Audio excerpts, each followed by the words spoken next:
Corona virus की test के बगैर इटली से मीरपुर बुरडो में शाहिद वलद मोहम्मद याकूब पहुंच गए। मीरपुर बुरडो में इटली से आया हुआ शाहिद वलद मोहम्मद याकूब आरई कल शाम को मीरपुर बुरडो पहुंचा तो पुलिस को इतला मिलते ही SHO मीरपुर बुरडो ने फौरन अपनी नफरी के साथ शाहिद के घर पहुंचकर उनको कमरे में बंद करके पुलिस के जवानों को तैनात किया और DHO को इतला दे दी। DHO की टीम पहुंचकर मालूमात लेकर चली गई। कोरोना वायरस की टेस्ट अभी तक नहीं हो सकी। 33 साल के शाहिद वलद मोहम्मद याकूब का कहना था कि इटली से जनेवा, रोम, कतर से लाहौर बगैर टेस्ट के पहुंचा और वहां से सीधा मीरपुर बुरडो आया हूँ। वहाँ से जब एयरपोर्ट में दाखिल हुए, एयरपोर्ट से जब निकले आप, फिर कहाँ गए आप?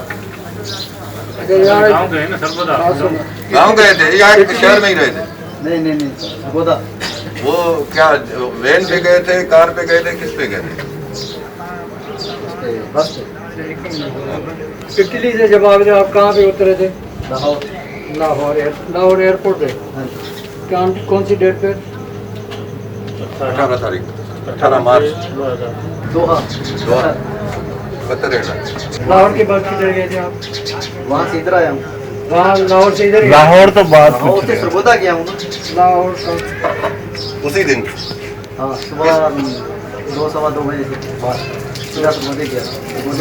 टीम पहुंची वई, गवर्नमेंट पहुंची वई, उन टीम पहुंची वई, उन टेस्टां थी उहो ॾिसूं था। हाणे सुभाणे उन टेस्टां ईंदी, अलाह करे नेगेटिव अचे, उन जो माना तॾहिं करे चेकअप करे उन जो सुभाणे उन रिज़ल्ट ईंदी त छा मसइलो आहे उन में। छा आहे हींअर पंहिंजे माले में माण्हू ॾाढा परेशान आहिनि, माण्हू ॾाढा परेशान आहिनि। सूरत ॾाढी गंभीर थी वई आहे, माण्हू परेशान थी विया आहिनि। अलाह करे इन जेकी टेस्ट आहे उहा पॉज़िटिव अचे, नेगेटिव अचे, पॉज़िटिव न अचे। इन करे सभु अलाह करे दवाइयूं घुरनि था माण्हू त। मीरपुर सिटी और आसपास के लोग परेशान हाल। तहसील रिपोर्टर अलावद भट्टी, वतन न्यूज़ 12।